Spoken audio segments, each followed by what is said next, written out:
Hello, Inspire Era fam. Welcome to the Inspire Era podcast. I'm your host, Eme Erasme, and I'm so thrilled to continue this incredible journey with you. This season is all about elevating positivity, especially when life gets harder. Today, we step into episode 2, Make Your Weakness a Point to Raise. Real stories, real healing, real growth right here, right now.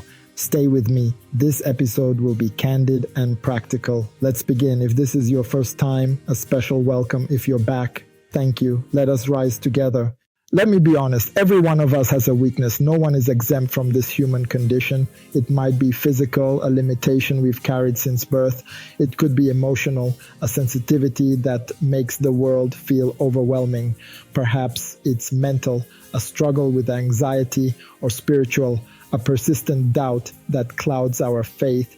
It is the common thread that connects us all, even if we rarely speak of it. Society teaches us to conceal these parts of ourselves, to build a facade of invulnerability.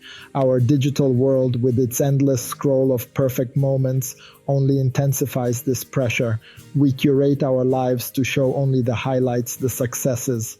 But this performance is exhausting, and behind that curtain, we all know the truth of our own frailties. And yet, what if these very weaknesses, the things we try to hide, can become the foundations for our most profound growth? Not in spite of them, but because of them. It's a paradox, a divine reversal of our expectations. How can a liability become an asset? It begins when we stop fighting our weaknesses and start acknowledging them. It takes immense courage to lower our defenses, but in that moment of surrender, of vulnerability, something new can take root.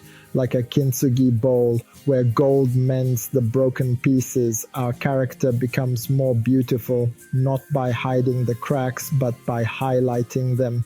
This perspective was crystallized for me by a book I can't recommend enough, Dan Schaefer's The Power of Weakness. It's a profound exploration of this idea, one that truly shifted my own framework for understanding personal struggle.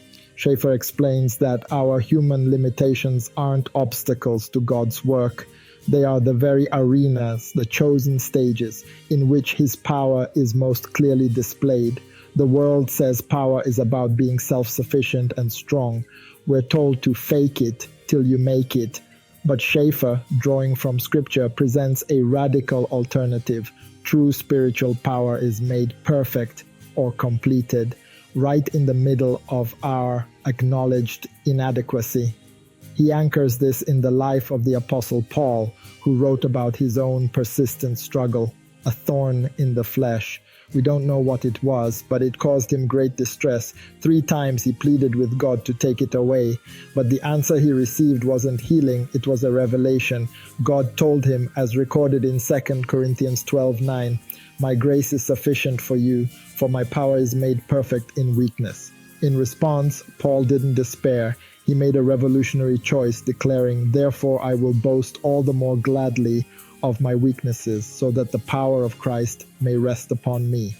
Think about the audacity of that, to boast about weakness. It runs contrary to every human instinct for pride. Paul understood that his limitations created a vessel, a carefully prepared space that only God's strength could fill. His weakness wasn't the end of his story. It was the stage upon which a greater power could perform. It became his testimony. This is the transformative truth we'll explore together. Weakness isn't the finishing line. It's the starting block for a different kind of race. One run not by our own might, but by a power made perfect in us. Now, to see what this looks like in practice, let me share a couple of lives that embody this transformation, stories that will both inspire and instruct us on our own journey.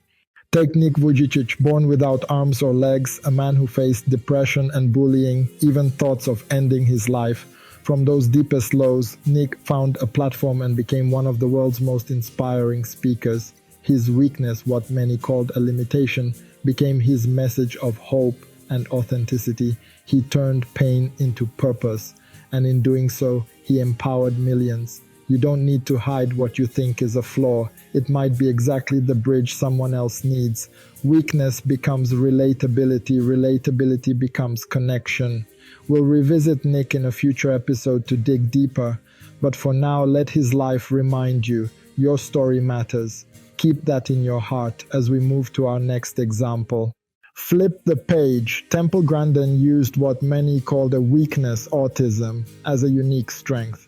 Her ability to think visually led to innovations that improved animal welfare worldwide. Temple didn't hide. She used her perspective as insight, turning a perceived limitation into transformation. Your difference might be the innovation someone else needs. Let it lead you. We need diverse minds. Weakness can be perspective, and perspective drives progress. Both Nick and Temple show us what seems limiting can become your unique gift. Now, my own story. Even in my life, my voice felt whisper small. For years, it felt trapped, a lump in my throat during every conversation. In meetings or with friends, a thought would spark but die before ever reaching my lips. I was an expert at self-censorship, my own harshest critic, constantly replaying every awkward silence and always thinking, who's even going to listen to me? It was a lonely feeling, being invisible in a crowded room. And honestly, the neighbor's dog wasn't even paying attention, too busy barking at passing cars. It was a funny moment, but a perfect metaphor. The world felt indifferent, everyone busy with their own lives. My anxieties were just background noise, but living like a ghost gets old.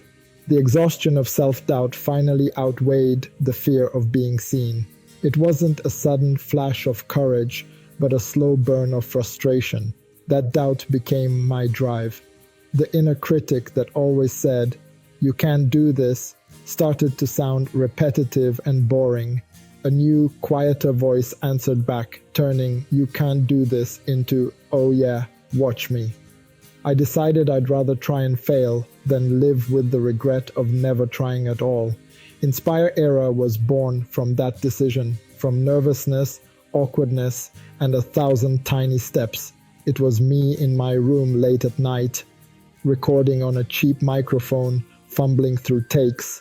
I spent hours on YouTube learning to edit, deleting entire recordings out of frustration, and cringing at my own voice. It was a clumsy, imperfect process, but it was finally a start. For weeks, it felt like shouting into a void. Then, one evening, a notification popped up, a message from a stranger. My heart pounded as I hesitated to open it, bracing myself for criticism. But it read, "This helped me." That was the spark. In that single moment, everything changed. It wasn't about my fear anymore. It was about that connection. That one simple message was a lifeline. It proved one small voice could make someone else feel less alone. That message made me realize you're not just a listener, you're part of a movement, a community of people also learning to find their voice. Whether you're on your commute or at home, you are an active part of this. Season 1 is just the beginning of what we can build together. It's a long journey and it won't always be perfect. But I imagine us in season 4 or 5 looking back and laughing at the early mistakes. We'll feel proud of how far we've come, not just as a show, but as individuals who chose to grow. This is planting seeds. Every episode is a seed of an idea or courage, but they need care. So stay with me, water them by sharing these ideas or taking one small action. Growth is a patient, collaborative process. Let's tend this garden together. So if you've ever felt your story didn't matter, this is your home. Subscribe, follow, and join this journey, because together we turn insecurity into influence. Your voice matters here. Let's begin. We've explored the idea that our weaknesses hold hidden power. But how do we unlock it? How do we move from theory to transformation? It's a journey of courage, not a quick fix, and every great journey requires a map. Without one, we can wander in circles. So I want to give you that map, a practical 5-step guide to help you start turning what you've hidden into a source of strength and connection. These aren't just concepts, they are concrete actions you can begin taking today. Step 1. Acknowledge your weakness and name it without shame. This is the crucial, non-negotiable foundation. For too long, we let our struggles remain nameless fears in the dark, where they grow more powerful. So take a pen and paper and be radically honest. What is it? Fear of failure? A short temper? Procrastination? Write it down. The act of naming it separates the issue from your identity. It's not "I am weak," but "I struggle with this." This simple act externalizes the problem, disarms its shame, and makes it something you can finally address. Step 2. Use your weakness to connect with people. Now that you've faced it, find one person you trust and share it. This is where you break the power of isolation, which is shame's favorite weapon. We are taught to project perfection, but perfection doesn't connect, it intimidates. Vulnerability is the birthplace of true connection. When you bravely share your struggle, you give others permission to be human too. You'll be amazed how often the response is not judgment, but a quiet, empathetic "me too." In that moment, a wall of shame crumbles and becomes a bridge of shared experience. Step 3. Let your weakness teach you discipline. Your weakness is a signpost pointing directly to where you need to grow. It becomes your personal trainer. If you struggle with inconsistency, your weakness is calling you to the discipline of showing up even when you don't feel like it. If you struggle with anger, it's calling you to the discipline of the pause. Don't try to fix it all at once. Start small. Commit to just 10 minutes a day focused on a counter habit. Discipline isn't punishment. It's the loving structure you build for yourself to thrive. It's choosing who you want to become over the comfort of who you've been. These small, consistent efforts compound over time into real, lasting change, building a new foundation of character. Step 4. Turn it into your message or mission. As you walk this path, you're not just changing yourself, you're writing a story. This story becomes your gift to others. Turning your weakness into a mission doesn't require a podium or a microphone. It happens in quiet conversations. It's encouraging a colleague who shares a similar fear. It's offering advice to a friend walking a path you've already traveled. Your lived experience gives you an authority and empathy that no expert can replicate. Your message is simple and powerful. I've been there, and there is a way through. Step 5. Ask God to work through it. This final step is about humility and surrender. It's recognizing that our own strength has limits.